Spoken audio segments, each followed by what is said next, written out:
नमस्कार। आज हम एनसीसी हैंडबुक के चैप्टर 8 से कुछ बहुत ही ज़रूरी टैक्टिकल टर्म्स को समझने जा रहे हैं। ये शब्द ना सिर्फ एग्जाम्स के लिए इम्पॉर्टेंट हैं, बल्कि एक अच्छा लीडर बनने के लिए मिलिट्री की भाषा की नींव भी हैं। तो आइए शुरू करते हैं।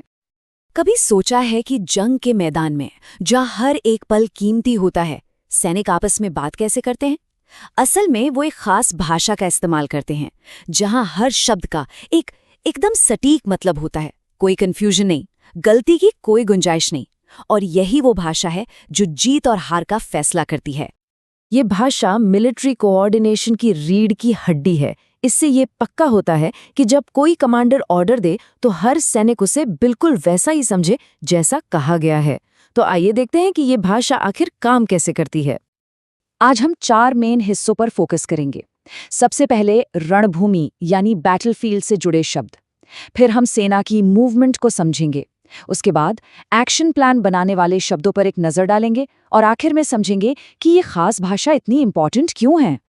तो चलिए सबसे पहले बात करते हैं रणभूमि के स्थानों की। ये वो शब्द हैं जो एक तरह से बैटलफील्ड का नक्शा बनाते हैं। पहला शब्द है ऑब्जर्वेशन पोस्ट या ओपी। इसे आप यूनिट की आंखें समझ लीजिए। ये एक ऐसी ऊंची जगह होती है जहां से दुश्मन की हर हरकत पर पैनी नजर रखी जा सके, और यहीं से मिली इंफॉर्मेशन के आधार पर ही अगला मूव प्लान होता है। अगला है फर्म बेस। इसे एक सेफ लॉन्च पैड की तरह सोच सकते हैं। ये वो सिक्योर एरिया है जहां से ऑपरेशन शुरू होते हैं या जहां हमारी रिजर्व फोर्स तैयार रहती है। एक मजबूत फर्म बेस के बिना समझिए कोई भी ऑपरेशन कामयाब नहीं हो सकता। अब आते हैं असेंबली एरिया पर। ये किसी भी अटैक से ठीक पहले का कह सकते हैं फाइनल स्टॉप है। यहीं पर सारी टुकड़ियां, सारे सैनिक एक जगह जमा होते हैं, अपने हथियार चेक करते हैं और अटैक के लिए खुद को मेंटली प्रिपेयर करते हैं। रेफरेंस पॉइंट, ये जमीन पर कोई भी जानी पहचानी चीज हो सकती है, जैसे कोई मंदिर, कोई पुल या कोई अकेली पहाड़ी।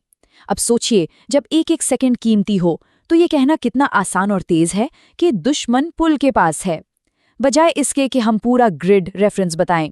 इससे कम्युनिकेशन एकदम फास्ट और क्लियर हो जाता है। और फिर है नो मैन्स लैंड। जैसा कि नाम से ही जाहिर है, ये दो दुश्मन सेनाओं के बीच का वो खाली और खतरनाक इलाका है जिस पर किसी का कंट्रोल नहीं होता। इसे पार करना मतलब सीधे सीधे मौत को दावत देना। तो ये तो हो गई जगहों की बात। अब देखते हैं कि सेना मूव कैसे करती है। हमारा अगला सेक्शन है सेना की गति के बारे में।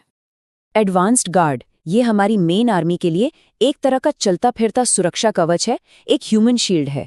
ये टुकड़ी सबसे आगे चलकर रास्ता साफ करती है।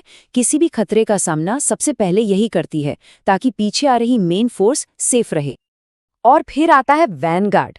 अच्छा, अगर एडवांस्ड गार्ड एक ढाल है तो समझिए वैनगार्ड उस ढाल का भी सबसे बाहरी, सबसे मजबूत हिस्सा है। ये एडवांस्ड गार्ड के भी आगे चलता है और उसे प्रोटेक्ट करता है। मतलब ये हमारी फर्स्ट लाइन ऑफ डिफेंस है। अब यहाँ एक बात पर खास ध्यान देना है जो एमसीक्यू टेस्ट्स में अक्सर पूछी जाती है। एडवांस गार्ड बचाता है मेन फोर्स को और वैनगार्ड बचाता है एडवांस गार्ड को। याद रखिएगा, वैनगार्ड एडवांस गार्ड का ही एक हिस्सा है, बस उससे भी आगे चलता है।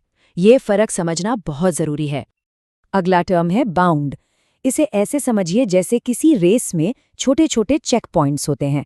जब सेना आगे बढ़ती है तो कमांडर इन बाउंड्स का इस्तेमाल करके मूवमेंट की स्पीड को कंट्रोल करता है। हर टुकड़ी एक बाउंड तक पहुंचती है, रुकती है, फिर अगले की तरफ बढ़ती है।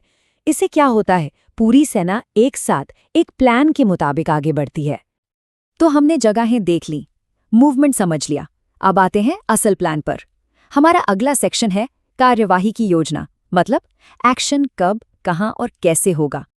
तो किसी भी ऑपरेशन का जो एक्शन प्लान होता है ना, वो इन 4 चीजों पर खड़ा होता है।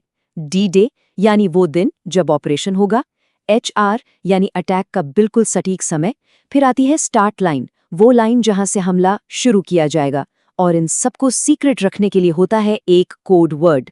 दिन, समय, जगह और सीक्रेसी, ये चारों मिलकर ही एक कामयाब मिशन की बुनियाद तैयार करते हैं। तो हमने रणभूमि, मूवमेंट और प्लानिंग से जुड़े कई सारे शब्द देख लिए, पर असल सवाल ये है कि आखिर ये भाषा इतनी जरूरी है क्यों? देखिए, सबसे बड़ी बात यह है कि ये सारे शब्द सिर्फ रटने के लिए नहीं है। ये क्लियर कम्युनिकेशन की बुनियाद हैं। जब हर कोई एक ही भाषा में बात करता है तो कंफ्यूजन की कोई जगह ही नहीं बचती। टीम वर्क बेहतर होता है, गलतियां कम होती हैं और मिशन के कामयाब होने के चांसेस अपने आप कई गुना बढ़ जाते हैं। नेताजी सुभाष चंद्र बोस का ये मशहूर नारा हमें याद दिलाता है कि फौज की तैयारी सिर्फ टैक्टिक्स और शब्दों तक सीमित नहीं है।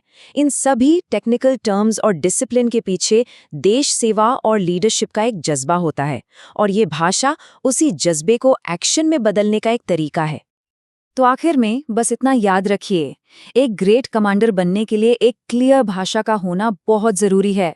इन शब्दों को सीखना सिर्फ एग्जाम पास करना नहीं है, ये एक इफेक्टिव लीडर बनने की तरफ पहला और सबसे जरूरी कदम है। तो इसे सीखिए और इस पर अपनी पकड़ मजबूत कीजिए।